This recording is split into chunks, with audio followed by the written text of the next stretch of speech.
Time is not the metric. How many of you have told yourselves, I'm going to go to the gym for an hour? I'm going to study for an hour. I'm going to go on a walk for an hour. I'm going to do the dishes for 15 minutes or any amount of I'm going to do X amount of thing for Y amount of time. Everyone, right? But what if I told you that time is not the metric and we've been thinking about it all wrong?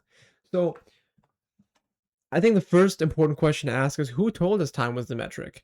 And why is that important?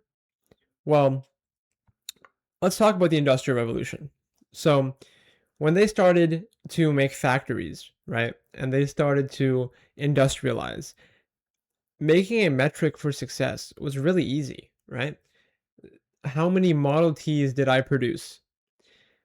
How many widgets did I make, right? You could say how many things were produced in how many hours, right?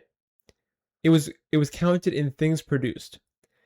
But when we got to office jobs where people were maybe not producing a certain thing or it wasn't easy to make a metric, they were like, okay, well we're gonna introduce this concept called pseudo productivity, where we just say that we're being productive. If you're here for X amount of time, you're probably working, so we'll just assume that the longer you work, the more productive you are being, right? But the problem with this is that time is a horrible way to measure productivity because time doesn't mean quality. I can work on something for hours, for days, and it can still be very poor quality and I can be distracted the whole time. The amount of time that I work on something is different for everyone. And the amount of time that I work on something does not equate to the amount of success I get in that thing, right?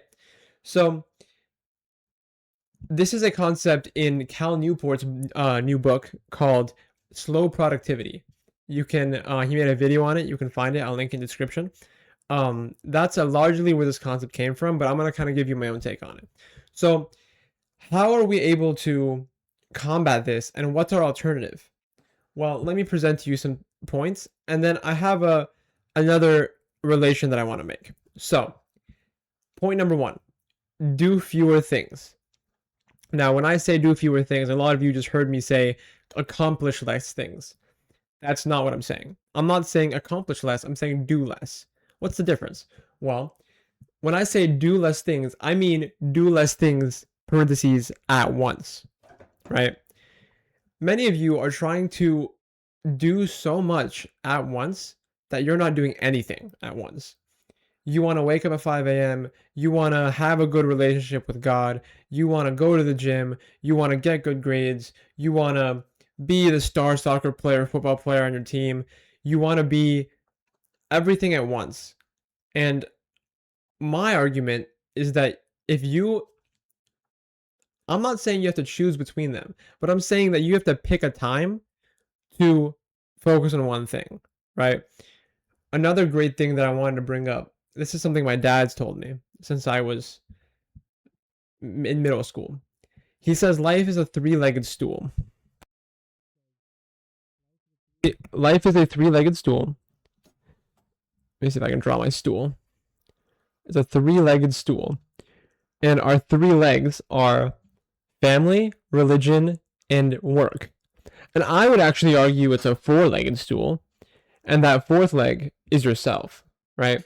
Your mental health, your sense of being, your whether that's going to the gym for you, whether that's taking care of your mental health, whether that's meditating, whatever you do to make sure that you are at your best, I think that should be another leg on the stool, right? But that's getting sidetracked.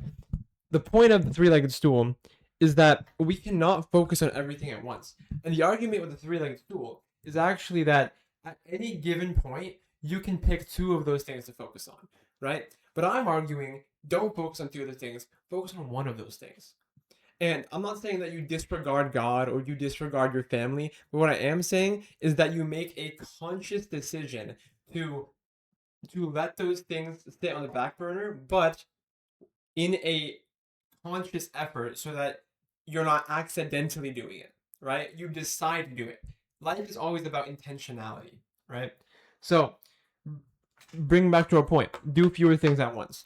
You need to pick one goal, whether that's your sport, whether that's your business, whether that's building a relationship with God. Whatever your goal is, pick it. Choose what is my goal in this period of time, and then go after that thing, right? And what this will allow you to do is it'll allow that thing to be done more efficiently because your intention is going to be on it. It's going to allow that thing to have higher quality because you're giving it your attention. And it's going to allow you to take a honest break where when you take a break, you're not, forcing yourself to do other things or forcing yourself to, and obviously things are going to come, like, right, you can't not do your homework, right? You can't, um, you know, things like that, right? There's some things you can't avoid, and that's fine. But you always have a choice, and you have to make that choice, and you're gonna have to make that sacrifice. So that's up to you. But point number one is do fewer things. Point number two is work slower. Now this sounds really counterproductive, and you're gonna have to hear me out here. But we don't have to redline it all the time and just go full 100 miles an hour at everything we're doing.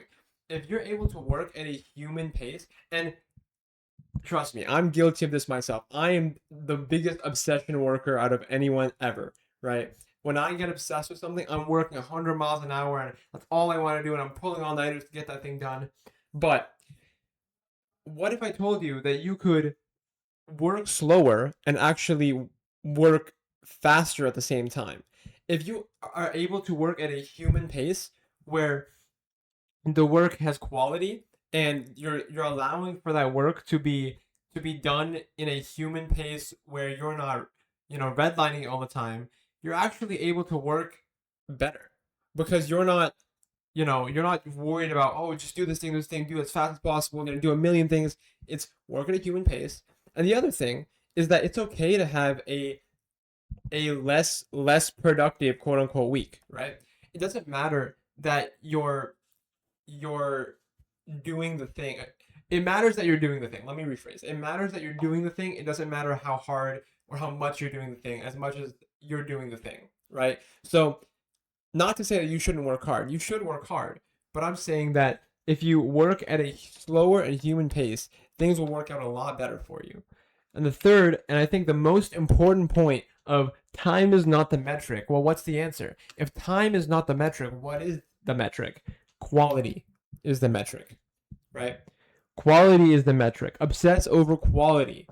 Quality over quantity. You want to obsess over how can I make this thing the most quality I want to make it. Another way to word it, I know Nick Finzer's famous quote is go deep, not wide. I know Patrick Bartley's talked about this concept. I know Bob Reynolds has talked about this concept. I know tons of very successful people that utilize the concept of obsess over quality / go deep, not wide, right?